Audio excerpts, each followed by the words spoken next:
Hey folks, today we are going to do a lab on the vertebrae, also on the ribs and the sternum. So we did the skull last time, so we're going to finish out the axial skeleton today. So let's get started. What we're looking at right here, that's a vertebra. Superior view of a vertebra. Of course, the vertebra like this is from your vertebral column. There are a grand total of 26 bones in the adult vertebral column. So by the time you're in your, mid to late 20s, that's when you're a vertebral column adult, and you have 26 bones in there. 26 letters in the alphabet, 26 bones in the vertebral column. Now, of those 26, there are regions that matter. In your neck, you're going to have 7 cervical vertebrae. In your chest area, 12 thoracic, lower back, 5 lumbar, then 1 sacrum and 1 coccyx. Easy to remember the first 3 of these, 7, 12, and 5. What might people be doing at 7, 12, and 5? 7 could be time for breakfast, 12 time for lunch, and 5 time for an early dinner. Now this vertebra right here is a thoracic vertebra. So one of those 12. We're going to look at all the different vertebrae today. Let's get started with that. All right, same thoracic vertebra right here. And in red I have encircled, kind of like a heart shape, isn't it? Yeah, heart-shaped part of the vertebra here. This is the body. This is a big chunk of the vertebra. It is the weight-bearing part. It's got compact bone on the outside. It's kind of like eroded a little bit here. You can almost see the spongy bone that's on the inside. And of course, that spongy bone is going to have marrow in it. There's going to be red bone marrow in there. Now, the body is going to be attached to something called an intervertebral disc. An intervertebral disc, which is this pad of fibrocartilage that is going to be between vertebrae, and it gives you some shock absorption and lets you move and twist and turn a little bit. All right, so you got the body of the vertebra right there. Let's go on and look at some vertebrae that are stacked together. So here I've got 3 lumbar vertebrae. 3 lumbar vertebrae. 1, 2, 3. Body right here. So you got 3 bodies. There's a body right there. There's a body right there. And a body right there. In between them, I see this guy here. I see this guy here. Each of those guys is an intervertebral disc made out of fibrocartilage. Fibrocartilage is cartilage that has basically extra collagen, the collagen oriented in more of a parallel fashion, which makes it extra strong. It is the most strongest of all the cartilages. You heard me correctly. The most strongest. Now, when we stack vertebrae like that, we can't help but notice that we have this space here between them. I put a red star in that space right there. And there would be another one down here. This space, it's a hole, it's an opening, so it's a foramen. It's between vertebrae, so it's an intervertebral foramen. Spinal nerves need to get out of the spinal cord and get to the body, get in and out. And this is the passageway that they do that. The intervertebral foramen. Okay, let's go back to our thoracic vertebra from earlier. And we see this arch with stuff sticking out. I'm not so worried about the sticky out stuff yet, but I am worried about the arch here. This is the vertebral arch. Vertebral arch plus body creates a hole called the vertebral foramen. Spinal cord will be in there. This arch protects it nicely. There are going to be 4 structures in this arch. 2 are called pedicles and 2 are called laminae. We'll look at those in a second. Here's the vertebral foramen. Put a red star in there. Spinal cord is going to run through there. Collectively, all the vertebral foramina are going to make up the vertebral cavity.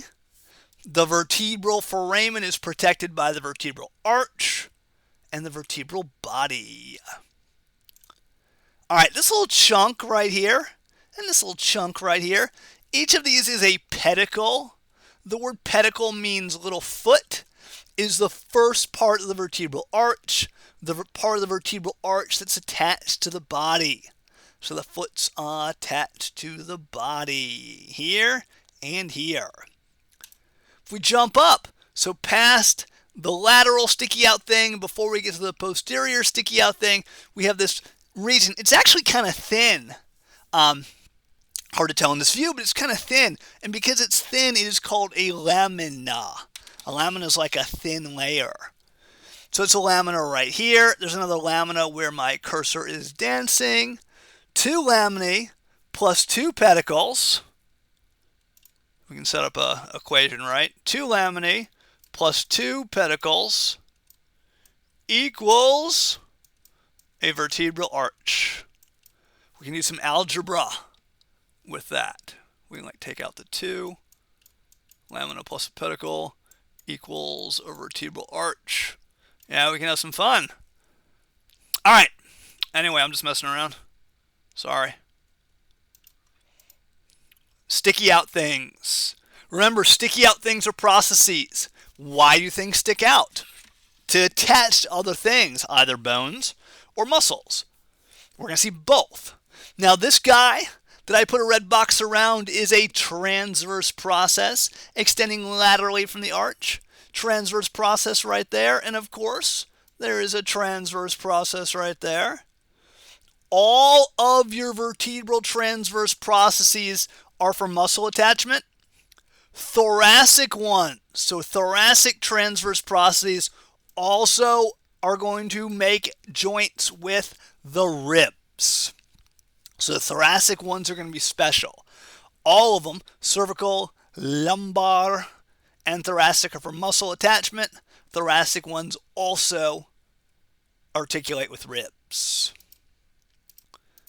Okay, the guy in the back, the sticky out thing in the back, the spinous process.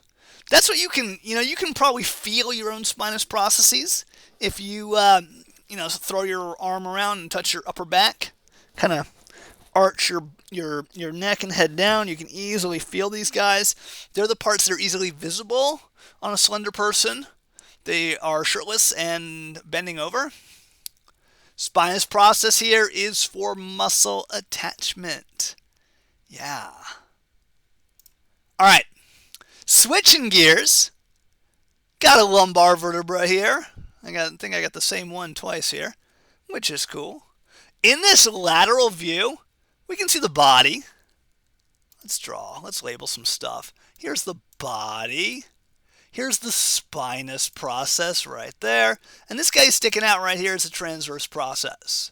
Now in blue right here, this is the superior articular process. It's going up, so it's called the superior articular process. The guy going down is the inferior articular process. And these guys are actually going to form a joint. The superior ones join the inferior ones. So like if we pretend these are 2 different vertebrae, this guy right here would form a joint with this guy right here. Okay? And what that does is it's going to stabilize the column by having these parts that kind of interlock. They stabilize it, but it still lets you have some degree of movement. All right. Now, on these processes, there is a smooth surface there and there. The smooth surface is called a facet. So the smooth surface is a facet. The smooth surface on the superior articular process is the superior articular facet. The smoothness on the inferior articular process is the inferior articular facet. Now, why have a smooth surface? Smoothness is good for the reduction of friction, so we can get some gliding movements. Roughness is good for attachment, like giving ligaments and tendons surface area to grab onto, but smoothness is good for movement and mobility. Sweet. Done with that one. There's my same lumbar vertebra from the side. And if I look between the body, so I got the body right here, kind of on the bottom of the body right there. If I look between that and this inferior articular process right there, between those two there is a space, but it's not really a hole because it doesn't, it doesn't have sides all around it. So this is just called a notch. It's called the inferior notch. It's next to that inferior articular process, so it's an inferior notch. Now what happens when we stick two vertebrae? So let me draw a rather crappy vertebra right there. Oh my gosh, that's actually a beautiful vertebra. I should teach art. I should quit this anatomy and physiology junk and just teach art, don't you guys think? Yeah. I'm going to get rich teaching art. That's my new plan. I'm going to quit my job, become a professional artist. All right, anyway, let's look at this beautiful drawing I drew. Here's the body of a vertebra, lumbar vertebra, another one right there. There's my intervertebral disc. There's my spinous process. I didn't draw any transverse processes because it would have been a pain. There's my superior articular process, my inferior articular process, inferior one right here. That's A, in case you were wondering. And there's my superior one right there. And what you can see here is this notch. Like, here's the notch. But when you stick another vertebra below it, we now have an entire hole. And an entire hole is the intervertebral foramen, through which a spinal nerve is going to pass. All right. Hopefully your drawing looks better than mine. All right. Cool. So, this is a thoracic vertebra. One of the keys to recognizing a thoracic vertebra is to check out the downward spinous process. The spinous process kind of leans down a little bit, all right? Some people, whoops, I wanted to draw. Some people seem to think that this thoracic vertebra kind of looks like the head of a giraffe. Do you see that? Do you see the head of a giraffe? There's my giraffe body. Give him a tail. Boom, boom, boom, boom. Who can see the head of a giraffe? Let's give this giraffe some lines on him, making him a reticulated giraffe. There we go. So there is the giraffe right there. Fantastic.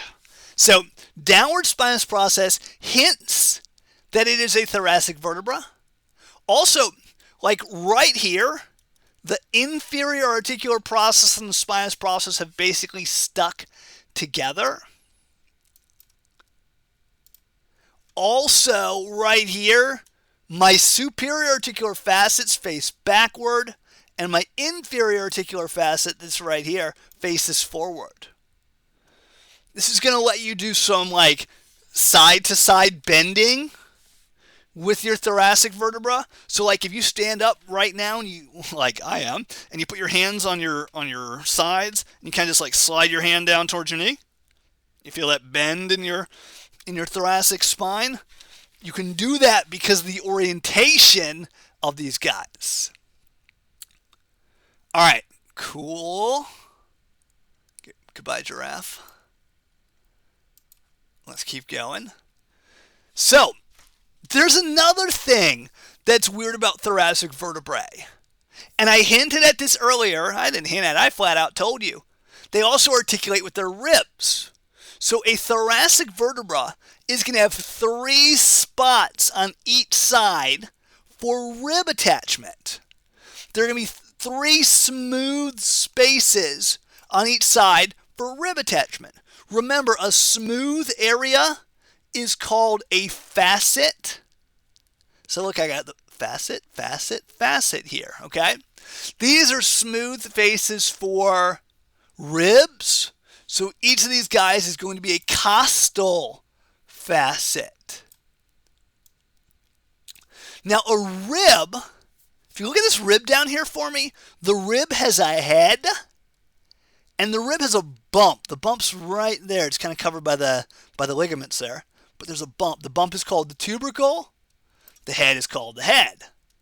Now the tubercle of the rib, tubercle starts with T, right? I covered it up, but tubercle starts with T.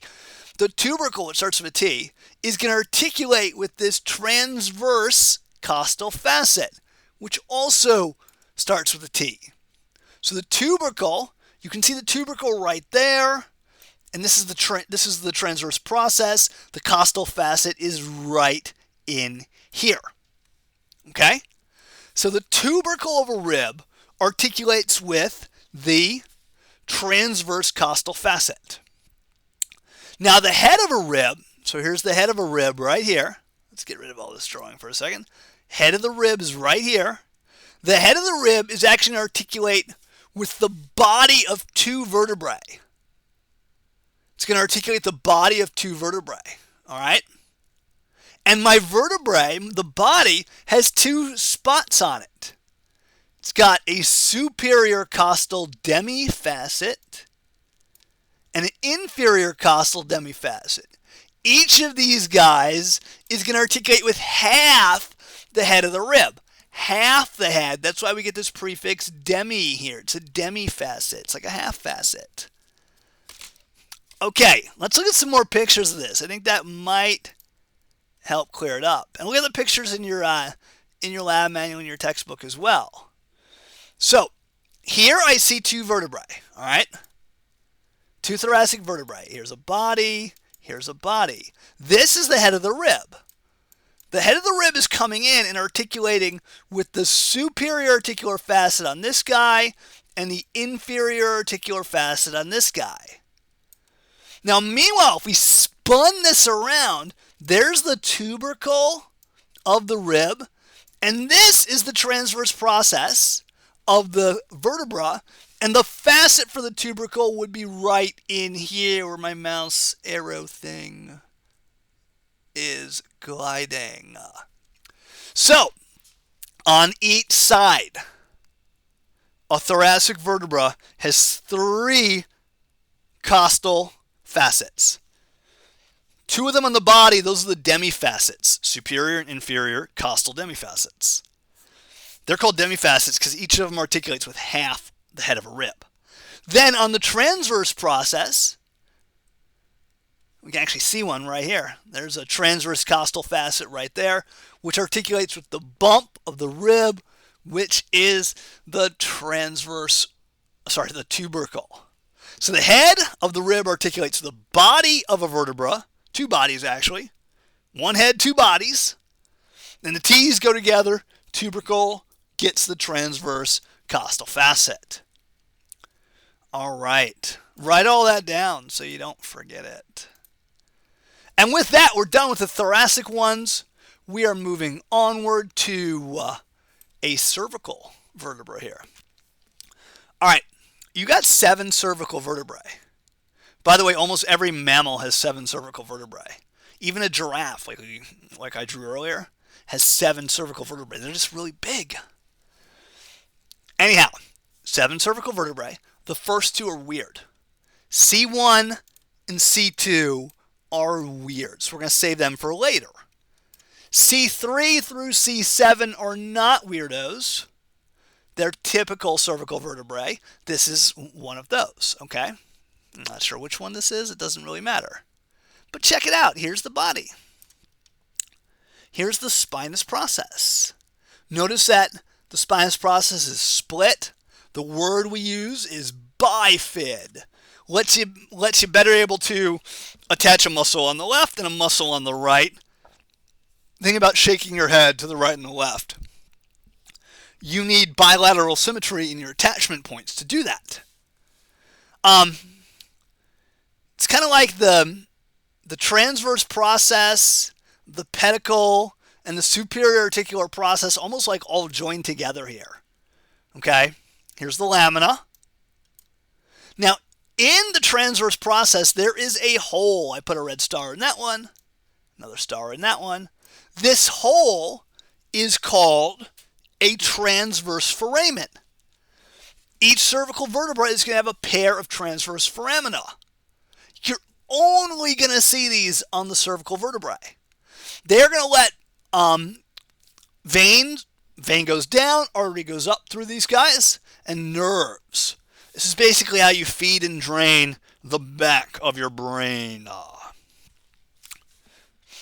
I know what you're wondering. Can we learn the names of these veins and arteries? Don't worry. AP2, we're going to do that. Absolutely. Anyhow, if you see cervical vertebrae, boom, you're done. Sorry, I did that backwards. If you see transverse foramina, boom, you're done. It's a cervical vertebra. Okay? Now, notice one other thing.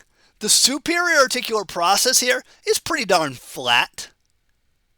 So remember, one of the things superiorarticular processes do is they come up and interlock with inferior ones to restrict movement. But if these guys are both flat, two flat things, two horizontal pieces aren't going to interlock and restrict movement, which is why you can roll your neck around. All right. That's the normal cervical, typical cervical vertebra.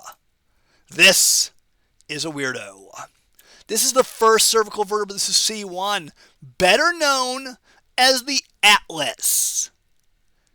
All right, the atlas is a cervical vertebra. I know this because I see my transverse foramina. There they are. Beautiful. But it's almost like it has no body here. It's just got an anterior arch and it's got a posterior arch, but it doesn't really have a body. It does have these kind of ovoid or almost like peanut-shaped superiorarticular facets. They are going to articulate with the occipital condyles of the skull. Remember the bottom of the skull? The occipital bone right next to the foramen magnum, we had condyles. They articulate right there. I just pointed at it with my finger. Does that help you find it? And that's where you do a yes motion, like a nodding up and down. So because this C1 supports the skull, that's why it's called the atlas. I know you guys took the prerequisite Greek mythology course for this class. And you know that Atlas was this titan who Zeus made him hold up the sky basically for all of eternity. There he is. Right there, holding up that celestial sphere. Anyhow, let's keep moving. Let's keep moving, guys. Here's the posterior tubercle. It's like the equivalent of the spinous process. I know your head is not drooping right now because you are enwrapped in this discussion. And one of the reasons why your head is not drooping is because a neck muscle is pulling on your posterior tubercle of your atlas to keep your head up. Okay, sweet. Now it's time for C2. C2 is also weird. C2 is totally weird. But in some ways, it's got usual things. It has a body. C2 has a body. Bum, bum, bum. There's a body. Got a spinous process right there. Little broken transverse process. Superiorarticular right there. There's a transverse foramen. That's how we know it's cervical. But what's weird is this thing. This sticky up thing is called the dens. Dens means tooth, like, think dental, dentist, that sort of thing, right?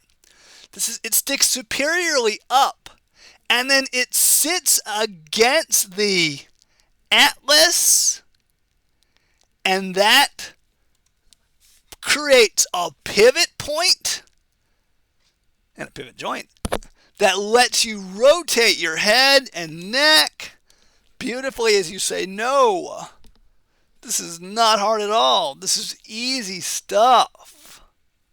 So because of the rotational movement that we do here, C2 is better known as the axis. So you got the atlas and the axis. Obviously, atlas comes first alphabetically and in your spine. All right, beautiful. And now it is time for the lumbar vertebra, which does not look like a giraffe. In fact, it looks more like a moose to me. Here's the snout of the moose. See that? The antlers of the moose right there. Yeah. Anywho, if we look at this guy, we see all the normal stuff. Body, pedicle, transverse process, superior articular process, inferior articular process, spinous process, inferior notch. All the good normal things. Now, lumbar vertebrae tend to have big bodies. They tend to be thicker and stronger because, of course, they're towards the bottom. So they are supporting much more weight. Yeah. By the way, the facets on these guys, the facet on the inferior one here sticks out, and then the one on the superior would be on the inside here, sticking in. So that way, our lumbar vertebrae let us bend forward at the waist. So if you were to get up and touch your toes, like I'm doing right now, feels good to stand up, you are bending in your sagittal plane, and you are allowed to do that because of the shape and the positioning of these inferior and superior articular processes. All right. Guys, we're almost done with the vertebral column. Here we have the sacrum. This big guy up here is the sacrum. There it is. And this little guy down here is the coccyx.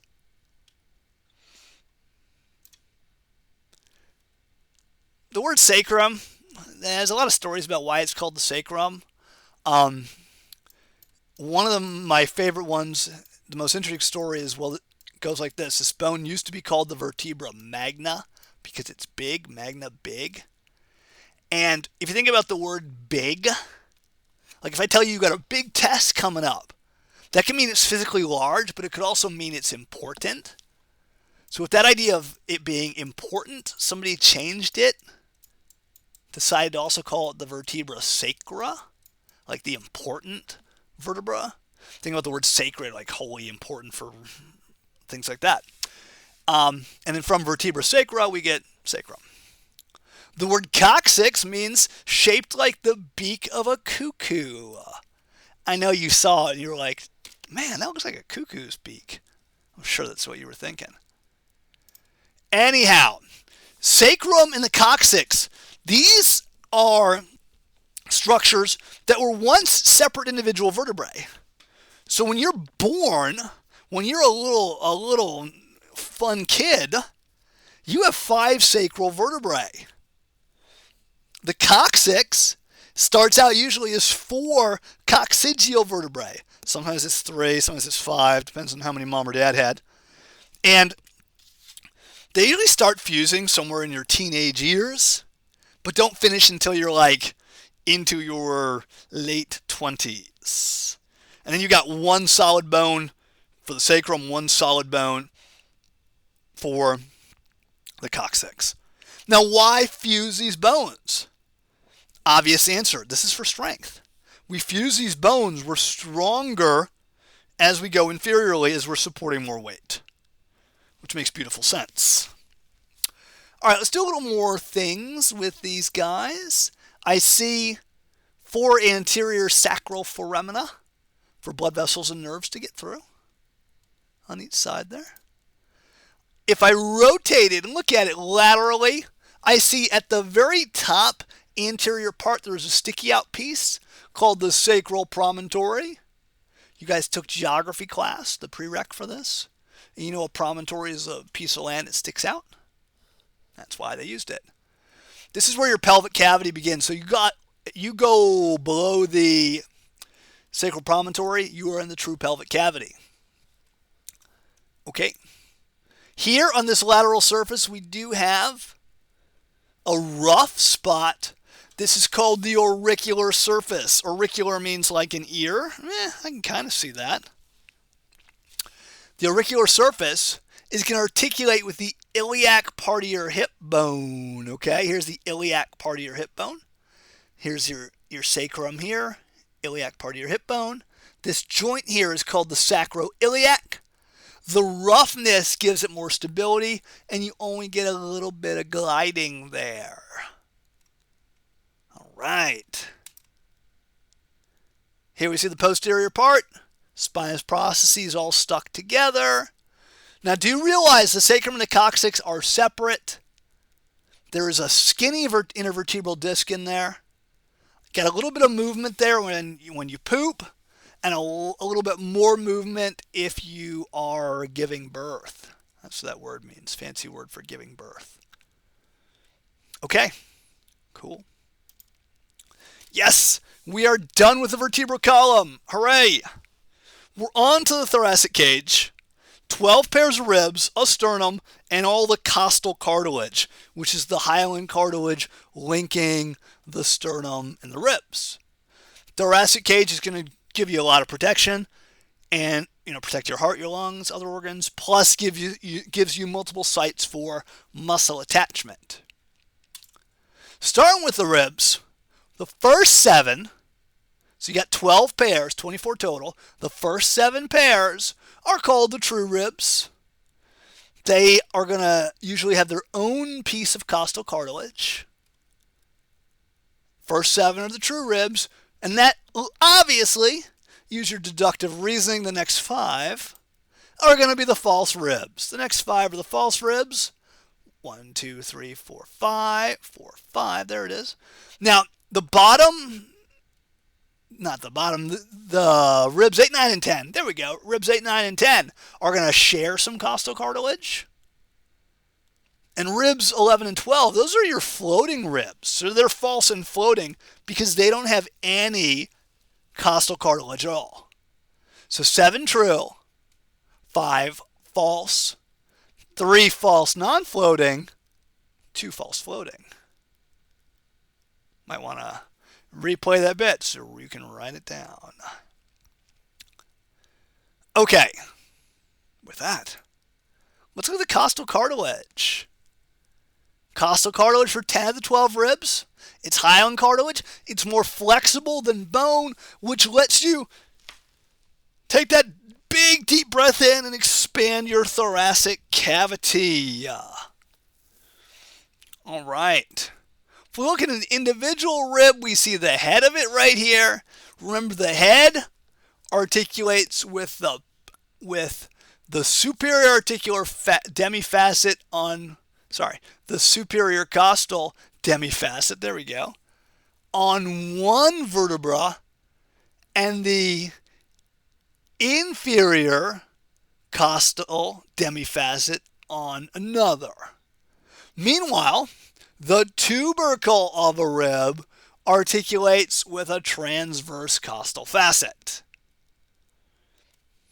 Cool. Done. Sternum time. Last thing, sternum. 1, 2, 3 parts to it. There it is, right there. Right there. Top part is the manubrium. Gets the clavicles, first pair of ribs. Sometimes gets part of the second rib as well. Then you got the body, the biggest part of the sternum. Gets ribs 2 through 7. And then you got the xiphoid process. Xiphoid means like a sword.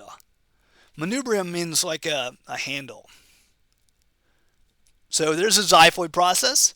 You pull on your xiphoid process with your abs if you are trying to do a sit-up or a crunch or any kind of exercise like that. All right, I went through the sternum kind of fast, but it's okay. Guys, we're done. We're done with this lab.